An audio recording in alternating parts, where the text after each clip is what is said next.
Welcome back to the next chapter of Search, hosted by SEO Week and iPullRank. My name is Garrett Sussman, and if you have not already bought your tickets, we're talking the end of April in New York City, the 28th to May 1st, 4 days of action-packed presentations from 35 plus amazing, like the best of the best, cream of the crop speakers from all over the world. We're talking AI, data, local news, e-commerce, SEO, content, you name it, everything is being covered. And I'm so excited today. I'm joined by one of the amazing experts in news in Google Discover. I'm joined today by John Shehata, who is the founder and CEO at NewzDash. Thank you so much for joining me today, John. How you doing, man?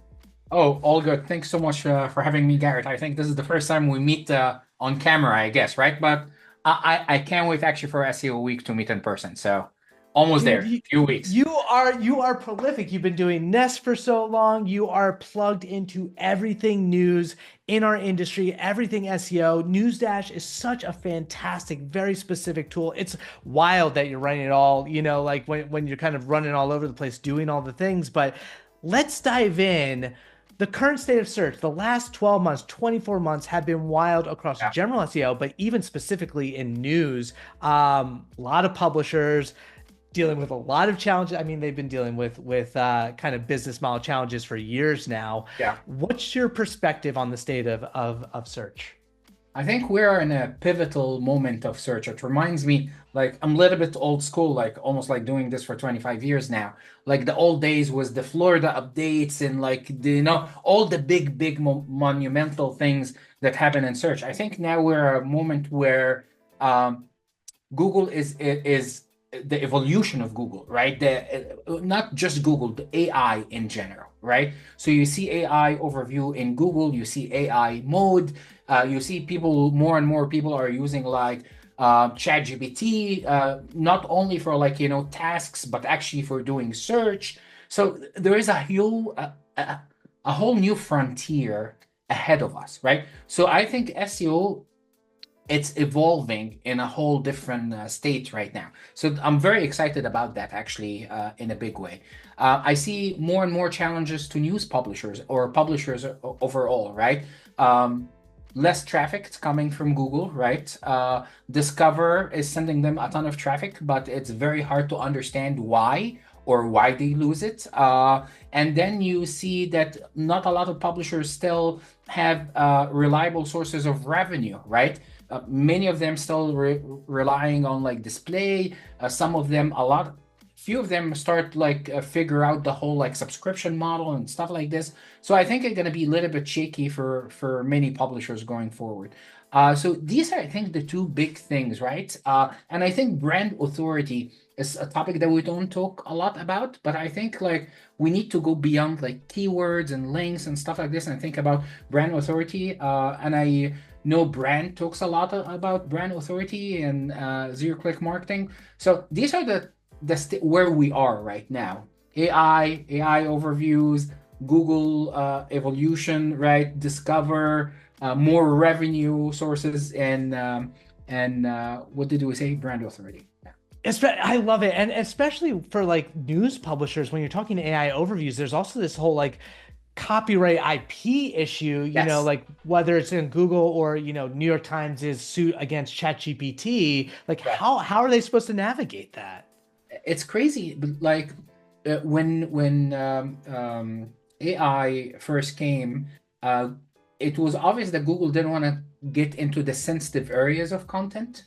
But now more and more, I see like I think I did a test a few months ago, and you can search for news, and Google will tell you, "Oh, this is what happened a few hours ago," right? So there's a whole different frontier. Also, ChatGPT, I shared this on LinkedIn the other day. I said, "What happened? What are the top news today?" Boom, boom, boom, boom. Give you all the important news. What are the most important news in Europe? What are the most important news in sports? Can you tell me what happened with that Zelensky-Trump situation? And it gives you like a quick brief, as if like you don't have to read 100 other articles, right? And it links to other sources and so on. So there is definitely IP copyright IP issue here. Some publishers have direct uh, agreements with ChatGPT and others, right? But still very few, right? like in comparison to all the different publishers out there. It's gonna be very interesting, especially with content summarization around news. Uh, because we are at the time where people read less and less, and we need things very quick, right? With especially with new generations as well. So it's going to be very interesting how news is going to be shifting to get to this like a very short attention span.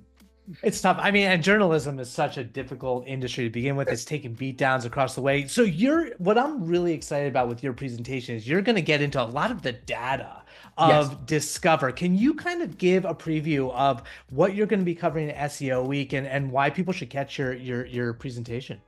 Sure, absolutely. So I don't know, something that not a lot of people know. I was the second site on Google Discover when it first started in 2018. And back then it was actually the Google came to us in Condé Nast, and Google Discover back then used to be powered by RSS feeds.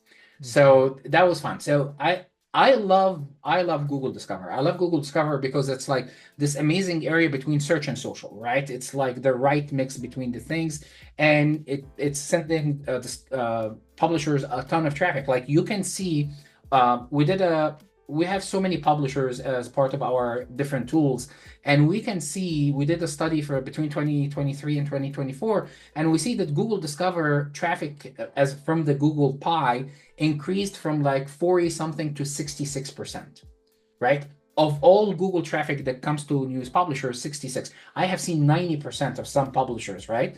And then search, on the other hand, dropped from like 45, 50 to 35, 36, right? So Google Discover is huge. And if you speak to Google, it's like, oh, there is no way to optimize for that, right? It's highly personalized. Everything is personalized. While this is accurate, there's still many ways that you can understand why you're getting this traffic, and then you can optimize against that. You're not optimizing against each individual user, but against your content characteristics. So I dug down like 170, 180 million articles, right? And we start like seeing all these different patterns that emerge, right? So I'm trying in SEO Week, I'm going to be talking about the path. Actually, I'm going to talk about 11 different ways that you can optimize for Google Discover and 11 ways that you can lose your Google Discover traffic.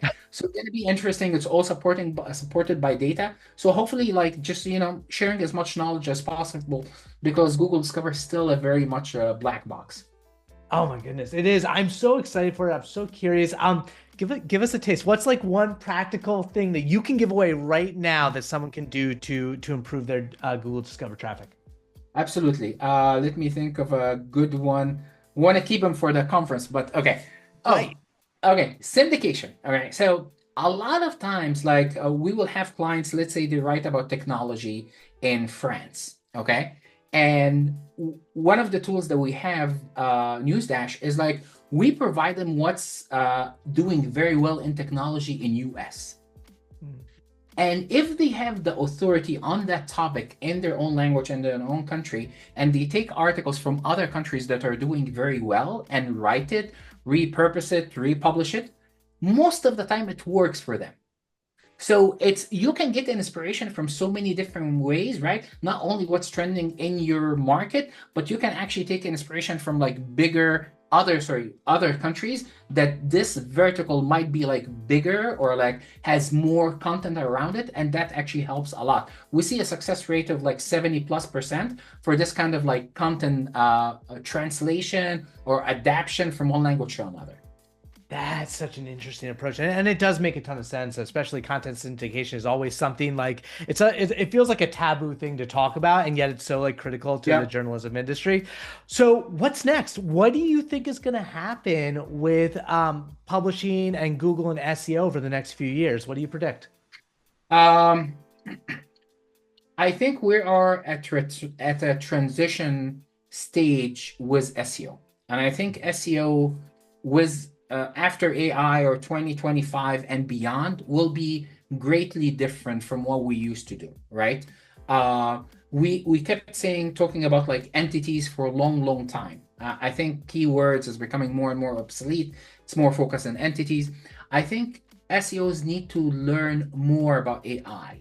I'm not saying everyone needs to be a technical wizard like Mike King, but definitely like you need to understand the concepts. You need to understand how AI is influenced. How is it influenced by what sources, right? You need to understand a lot of that, right? Um, I think AI agents for SEO will be a huge thing. Uh, uh, we're looking into different ways of doing this, but imagine the time you can save all these mandate jobs. I think editorial teams will slowly adapt to the idea of having AI as one of their power tools in the newsroom. I'm not saying like they're gonna use it to write complete articles, but you can use it for research and summarizations and so many other things to make the whole thing efficient. I think these are some of the things I personally are excited about, but definitely SEO will be different 2025 going forward. I agree. You got my head exploding because I'm thinking about the agentic AI of like, something as simple as curating your own news feed more effectively with an up-to-date agent, or Yeah. something like I know when you're talking to key sources, like being able to extract subject matter expert quotes with AI more effectively as a Yes. journalist. So much you can do. I'm so excited, John. I'm excited to chat with you like face to face. We'll get a chance to talk That about would all be of this awesome. stuff. It's going to be great. So if you haven't already gotten your tickets for SEO Week, you can get it at seoweek.org. Check us out. We'll be there in New York at the end of April. John, thank you so much for joining me today. This has been fantastic. Thank you so much for having me. Can't wait to see you guys. See you guys.